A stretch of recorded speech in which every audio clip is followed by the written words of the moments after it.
अस्सलाम वालेकुम व्यूअर्स, उम्मीद है आप सब खैरियत से होंगे। हमारा आज का टॉपिक है सी प्रोग्राम एग्जीक्यूशन स्टेप्स।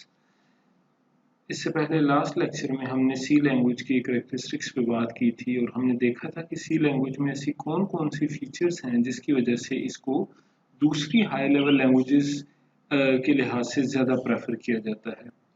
और जो व्यूअर्स उस वीडियो को देखना चाहें तो एज यूजुअल इस वीडियो आज की वीडियो की डिस्क्रिप्शन में आपका लेक्चर का लिंक मौजूद है। तो चलते हैं हमारे आज के topic C program execution steps की तरफ। आज हम देखेंगे कि किस तरह से हम बेसिकली सी लैंग्वेज के प्रोग्राम को कंपाइल कर सकते हैं और एग्जीक्यूट कर सकते हैं। तो सबसे पहले स्टेप्स को एक हाई लेवल पे देख लेते हैं कि कौन कौन से मेजर स्टेप्स होंगे। तो step 1 is create or edit a program, step 2 is save the program, step 3 is compile the program, step 4 is link the program, and the step 5 is execute the program. So it's total 5 steps, 5 major steps to from scratch to execution of a C program. अब चलते हैं step by step in सारे steps के ऊपर बात करते हैं, इनकी डिटेल्स के ऊपर बात करते हैं कि इनमें क्या क्या फर्दर आगे हमें जो हैं क्या सब या मिनी स्टेप्स एग्जीक्यूट करने पड़ेंगे। तो सबसे पहला स्टेप है क्रिएटिंग अ सी प्रोग्राम। तो इस स्टेप के अंदर सबसे पहले हमें एक सी प्रोग्राम डेवलप करना होता है और ये जो सी प्रोग्राम होगा ये बिल्कुल उसी पैटर्न के ऊपर और उसी सिंटैक्स के मुताबिक हम डेवलप करेंगे जो कि सी लैंग्वेज का सिंटैक्स हमने सीखा है। तो सबसे पहले एक नया प्रोग्राम क्रिएट करेंगे या जो पहले से अगर कोई हमारे पास प्रोग्राम मौजूद है उसके अंदर कोई चेंजेस करेंगे। और ये काम करने के लिए हमें किसी न किसी टेक्स्ट एडिटर की ज़रूरत पड़ेगी। टेक्स्ट एडिटर एक ऐसा सॉफ्टवेयर होता है जिसके अंदर आप किसी भी प्रोग्राम फाइल को ओपन करके उसके अंदर चेंजेस कर सकते हैं।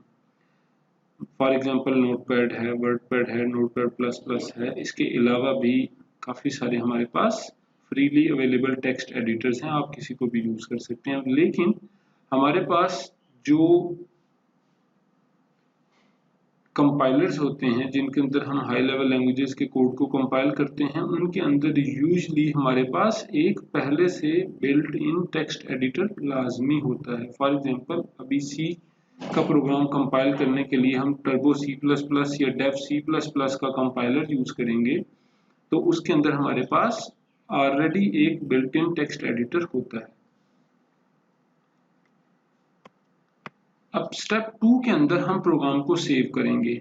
स्टेप 1 में हमने प्रोग्राम क्रिएट कर लिया, उसके अंदर हमने कुछ इंस्ट्रक्शंस लिख दी, सी की कुछ कमांड्स दे दी। अब स्टेप 2 के अंदर हमने उसको कंप्यूटर के अंदर हार्ड डिस्क के ऊपर या कहीं यूएसबी में या कहीं ना कहीं हमने उसको एक्चुअली सेव करना है ताकि फिर हम उसको चाहे तो रिपीटेडली यूज कर सकें और चाहे तो फिर उसको फर्दर मॉडिफिकेशन उसमें कर सकें।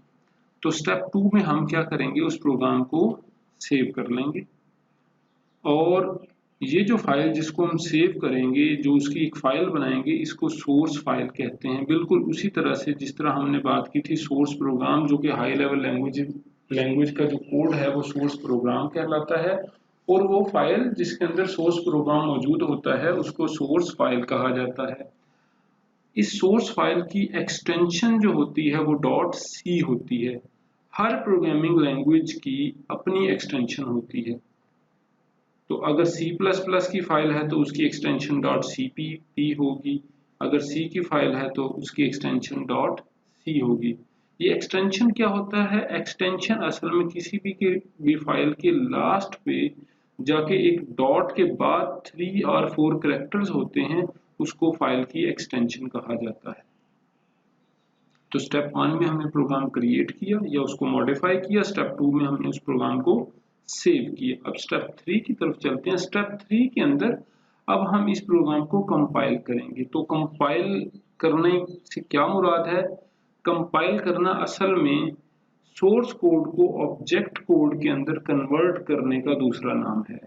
तो ये The process of converting source program into object program is known as compiling or compilation. और ऐसा सॉफ्टवेयर जो कंपाइलेशन करता है उसको कहते हैं कंपाइलर।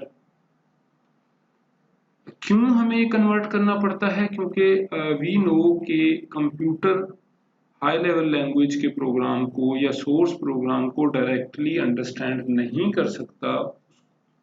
कंप्यूटर सिर्फ ऑब्जेक्ट प्रोग्राम को या मशीन कोड को डायरेक्टली अंडरस्टैंड कर सकता है, तो इसलिए हमें इसको कन्वर्ट करना पड़ता है from source program to object programme.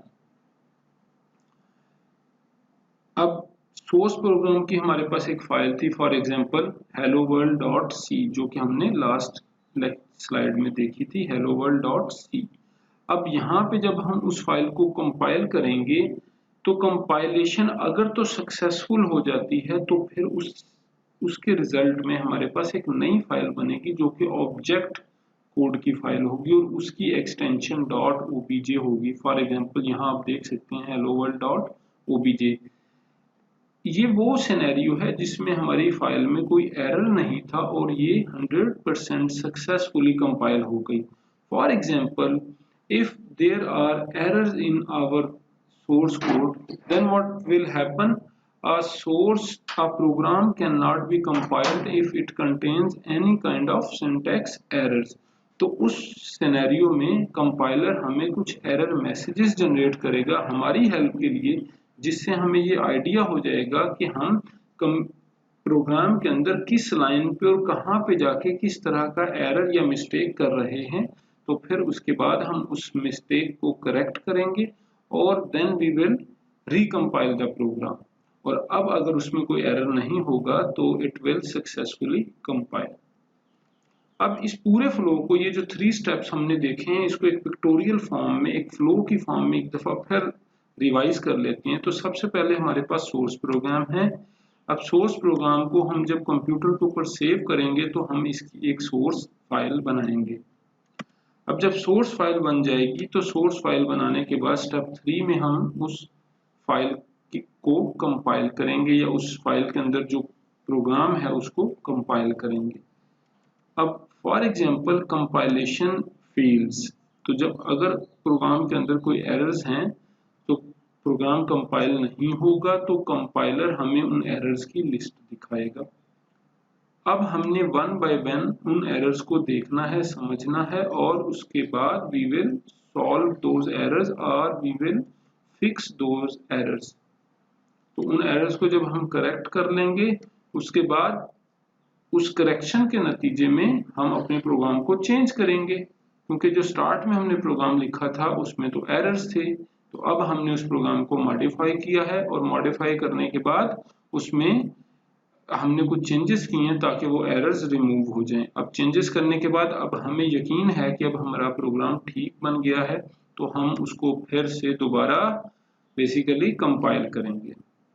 तो वो जो मॉडिफाइड सोर्स फाइल होगी उसको फिर से कंपाइल करेंगे। तो अब अगर प्रोग्राम की कंपाइलेशन सक्सेसफुल हो जाती है तो as a result of successful compilation we will have the object file. अब हमारे पास ऑब्जेक्ट फाइल आ जाएगी after the successful compilation of the program. Next step पे चलते हैं। Next step is linking a C program. तो अब इस प्रोसेस में हम क्या करेंगे, हम बेसिकली उस ऑब्जेक्ट फाइल को या ऑब्जेक्ट प्रोग्राम को जो कि आउटपुट था कंपाइलेशन की, उसको अपने प्रोग्राम में अगर हमने कोई एडिशनल लाइब्रेरी फाइल्स को यूज किया है तो उनके साथ लिंक करेंगे। और ये जो लिंकिंग का प्रोसेस है बेसिकली इसको एक प्रोग्राम कंट्रोल करता है जिसको लिंकर कहते हैं। तो formal definition will be process of linking library files with object program is called linking, and a program that does the linking is known as linker। अब लाइब्रेरी फाइल होती क्या है? लाइब्रेरी फाइल एक ऐसी file होती है जिससे के अंदर बेसिकली हम कोई डिफरेंट टास्क परफॉर्म करते हैं। फॉर एग्जांपल यूजर से इनपुट लेना, यूजर को आउटपुट शो करना, या कोई कैलकुलेशंस परफॉर्म करना, कोई मैथमेटिकल कैलकुलेशंस परफॉर्म करना, या इसके अलावा भी कोई फाइल्स हो सकती हैं। तो इन फाइल्स को हमारे प्रोग्राम के साथ लिंक करने का या अटैच करने का जो प्रोसेस है वो लिंकिंग कहलाता है। अब लिंकिंग के अंदर भी, इस प्रोसेस में भी यूजली एरर्स आ सकते होते हैं अगर वो फाइल्स जो कि आपने अपने प्रोग्राम के अंदर मेंशन की हुई हैं वो एक्चुअली कंप्यूटर के अंदर एग्जिस्ट ना करती हों। तो आपको ये मेक श्योर करना होता है कि जिन फाइल्स को भी आप अपने प्रोग्राम के अंदर इंक्लूड करने जा रहे हैं वो एक्चुअली उस कंप्यूटर के ऊपर एग्जिस्ट करती हों। अब अगर लिंकिंग का प्रोसेस सक्सेसफुल हो जाता है तो अब लिंकिंग के बाद, सक्सेसफुल लिंकिंग के बाद हमारे पास एक नई फाइल जनरेट होगी जिसका नाम होगा .exe फाइल। ये exe शॉर्ट फॉर्म है एग्जीक्यूटेबल फाइल की। तो actually it will be N executable file जिसकी एक्सटेंशन .exe होगी। For example helloworld.exe। अब ये वो फाइल होती है एग्जीक्यूटेबल फाइल, जिस तरह के नाम से जाहिर है कि जिसको कंप्यूटर डायरेक्टली अंडरस्टैंड कर सकता है या डायरेक्टली रन कर सकता है। तो यहाँ पे हमारे प्रोग्राम की लिंकिंग भी हो गई। तो अब सबसे पहले स्टेप में हमने प्रोग्राम को क्रिएट किया, स्टेप 2 में हमने उसको मॉडिफाई किया और सेव किया, और स्टेप 3 के अंदर हमने उसको कंपाइल किया। As a result of compilation हमारे पास ओबीजे फाइल बनी। स्टेप 4 में हमने उस ओबीजे फाइल को लिंक किया और एज अ रिजल्ट हमारे पास exe फाइल बनी। अब स्टेप 5 के अंदर हमें उस फाइल को एग्जीक्यूट करने से पहले एक्चुअली मेमोरी में लोड करना होता है। अब ये जो स्टेप होता है ये एक्चुअली हमें खुद नहीं करना पड़ता, ये एग्जीक्यूशन का ही एक पार्ट होता है, तो ये ऑटोमेटिकली हो जाता है, लेकिन हमें इसकी अंडरस्टैंडिंग होना जरूरी है। तो what is loading of a program? अब लोडिंग का मतलब होता है कि उस एग्जीक्यूटेबल फाइल को कंप्यूटर की मेमोरी या रैम के अंदर जाके लोड करवा देना। तो a program that places an executable file in the memory is known as loader। ऐसा प्रोग्राम जो इस पूरे के पूरे लोडिंग के प्रोसेस को मैनेज करता है वो लोडर कहलाता है। एक्चुअली ये स्टेप 5 एक्चुअली एक प्री स्टेप है स्टेप 6 का। तो अब जब प्रोग्राम लोड हो गया है मेमोरी में तो अब फाइनल स्टेप है एग्जीक्यूटिंग अ सी प्रोग्राम या execution of a C program. तो process of running an executable file is known as execution of a C program or executing a C program। तो अब इस programme के बाद, इस step के बाद हमारा प्रोग्राम एक्चुअली कंप्यूटर के अंदर रन करेगा और उसके अंदर हमने जो इंस्ट्रक्शंस दी होंगी वो उन इंस्ट्रक्शंस को एग्जीक्यूट करेगा, और उन इंस्ट्रक्शंस के जरिए हमने जो भी टास्क परफॉर्म करवाने होंगे वो सारे के सारे टास्क परफॉर्म हो जाएंगे। अब इन सब स्टेप्स को हम दोबारा से एक पिक्टोरियल और एक फ्लो की फॉर्म में देखते हैं, पूरे के पूरे स्टेप 1 टू स्टेप 6। तो हमारे पास सबसे पहले सोर्स प्रोग्राम था जिसमें को हमने फिर कंप्यूटर के ऊपर सेव किया और उसकी एक सोर्स फाइल क्रिएट की। सोर्स फाइल क्रिएट करने के बाद हमने उस प्रोग्राम को कंपाइल किया। अगर कंपाइलेशन में हमारे पास कोई एरर्स आए तो हमने उन एरर्स को फिक्स किया, उनको करेक्ट किया, और फिर हमने करेक्शन के बाद जो हमारे प्रोग्राम में चेंजेस आई उन चेंजेस को फिर से सेव किया और दोबारा से प्रोग्राम को फिर से कंपाइल किया।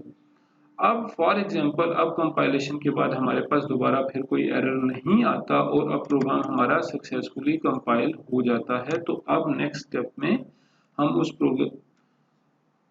उस प्रोग्राम की ऑब्जेक्ट फाइल को लिंक करेंगे, बेसिकली एक्स्ट्रा जो हमारे पास एडिशनल लाइब्रेरी फाइल्स हैं उनकी ऑब्जेक्ट फाइल्स के साथ। तो इस तरह जो हमारे पास इस लिंकिंग के बाद, फॉर एग्जांपल अगर ये लिंकिंग सक्सेसफुल हो जाती है तो एज अ रिजल्ट हमारे पास एग्जीक्यूटेबल फाइल आ जाएगी। उस एग्जीक्यूटेबल फाइल को पहले एग्जीक्यूशन से पहले मेमोरी के अंदर लोड करना पड़ेगा, जो कि हमारे पास एक लोडर का सॉफ्टवेयर या लोडर का प्रोग्राम होता है जो कि लोडिंग का प्रोसेस परफॉर्म करता है। और once loading is completed then computer starts executing our program। or it starts executing the exe file. So this is the complete step and the flow diagram जिसके through हम basically अपने programme को create करने से लेके execute करने तक उसको हम देख सकते हैं कि उसमें कौन कौन सी स्टेजेस शामिल होती हैं। उम्मीद है कि आपको ये प्रोग्राम ये पूरी की पूरी स्टेप्स जो हैं ये क्लियर हो गए होंगे। अगर इसके बावजूद भी आपका कोई क्वेश्चन है, आप पूछना चाहते हैं या किसी चीज़ पे आपको क्लैरिटी नहीं है, तो आपसे गुजारिश है कि आप कमेंट सेक्शन में कमेंट कीजिए। हम एज सुन एज पॉसिबल आपको उस आपकी क्यूरी के ऊपर रिस्पॉन्ड करेंगे। इंशाल्लाह नेक्स्ट टॉपिक में आपसे फिर मुलाकात होगी।